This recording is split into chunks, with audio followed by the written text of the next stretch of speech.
chapter 17 verses 17 to 18, Jesus asked, "Were not all 10 cleansed? Where are the other 9?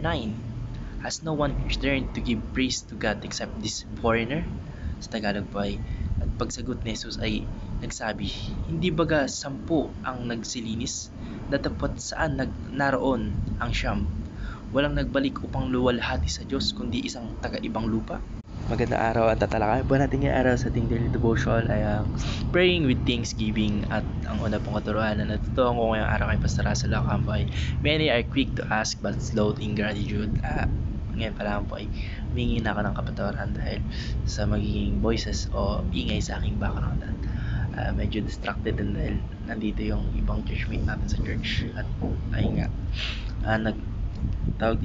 nag-music workshop kami, kaya dito na inabutan ng devotion. Mabalik tayo sa ating tatalakayin, praying with thanksgiving. At ang unang katuruan ni Pastor Russell Ocampo na natutuhan ko ngayong araw ay many are quick to ask but slow in gratitude. Ito po ay nagpapakita ng ugali natin mga tao na prideful at meron po tayong katangian na yung pangit na katangian, yung mabilis tayo magdasal kapag nangangailangan tayo, tapos humingi ng tulong. Pero mabagal po yung, minsan hindi pa tayo nakapagpasalamat sa ating Panginoon Diyos kapag natatamo at nasasakatuparan yung mga hinihiling natin. At yun po yung pangit kasi dapat maging grateful tayo sa lahat. Dapat maging grateful tayo sa lahat, kahit po sa paggising, sa mga simpleng bagay.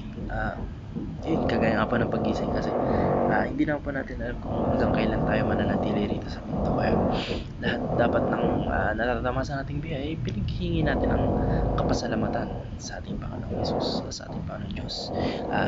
Pangit po kasi yung pagiging prideful o yung hindi marunong tumanaw ng utang na loob. Dahil ito po ay tumutukoy sa kwento kagaya nga po ng kwento ng may 10 keto na pinagaling ng ating Panginoong Kristo. Lahat po sila ay humingi ng tulong at lahat ay pinagaling ng ating Panginoong Jesus. Ngunit tanging isa lamang, tas foreigner pa yung nagpasalamat at bumalik sa ating Panginoong Kristo.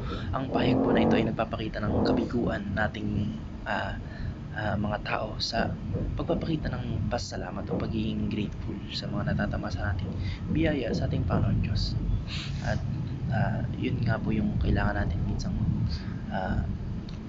alisin sa ating mga katawan, yung pagiging prideful. Kasi kapag inisip natin na deserve ko tong natatamasa ko, yun po yung nagbablock sa atin na magpasalamat sa ating Panginoon Diyos. Ang natutuhan ko lang po sa pangalawang katuruan ni Pastor Russell Ocampo ay, God is pleased with grateful people.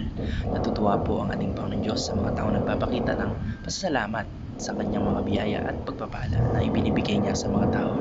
Sa pamamagitan po ng kanyang pasasalamat ay pinapakita ng sa Samaritano. Ito po yung context natin is yung sa Bible, yung nag-iisang bumalik sa 10 pinagaling ng ating Panginoon sa Kristo.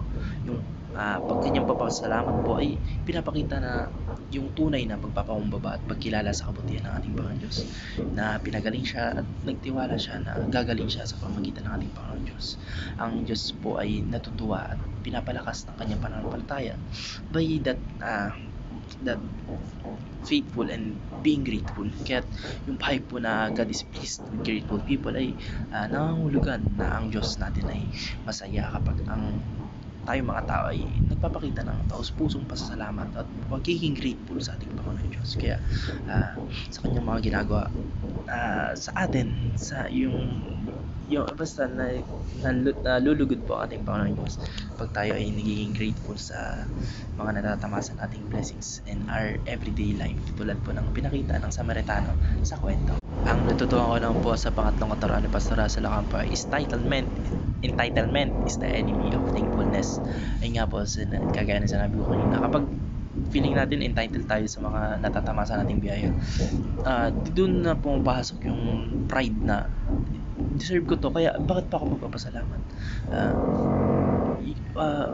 Dapat natatamasa ko tong biyaya na to, kaya bakit pa ako magpapasalamat? Yung ganong mindset is medyo masyadong corrupt, masyadong toxic. Kaya doon natin nakakalimutan na magpasalamat sa ating Panginoon Diyos. Kaya yung pakiramdam ng pagiging karapat-dapat o entitled entitlement ay humahad lang sa pagpapakita natin ng pasasalamat sa mga tinatamasa nating biyaya mula sa ating Panginoon Diyos.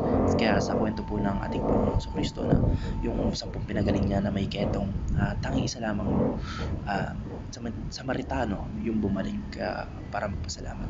Kaya yung 10 na iba po ay hindi pa nagbalik at ito ay nagpapakita ng kanilang pakiramdam ng pagiging karapat-dapat o pakiramdam nila entitled sila sa natamasa nilang kagalingan o yung gamot sa kanilang mga sakit. Yung dati po kasi yung ketong sobrang lala kasi kapag meron ka nun, bawal kang lapitan ng lahat ng tao, pati yung pamilya mo.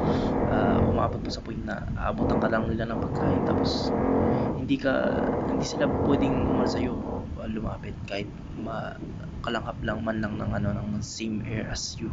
Bawal po yung ganun. Kaya yung ketong po is malalansak talaga dati. Kaya nung pinagaling sila ng ating Panginoon Diyos na isa lang yung bumalik ay masyado talagang off kasi wait lang, basta noisy ay masyado talagang off kasi nga po ay nga parang nagpapakita ng wala silang utang na loob sa ating Panginoon Diyos. Kaya yun nga po, ang talatang ito po ay nagtuturo na tunay na pasasalamat sa ating Panginoon Diyos mula sa pagkalanlan ng mga kanyang biyaya at kaloob na para sa atin.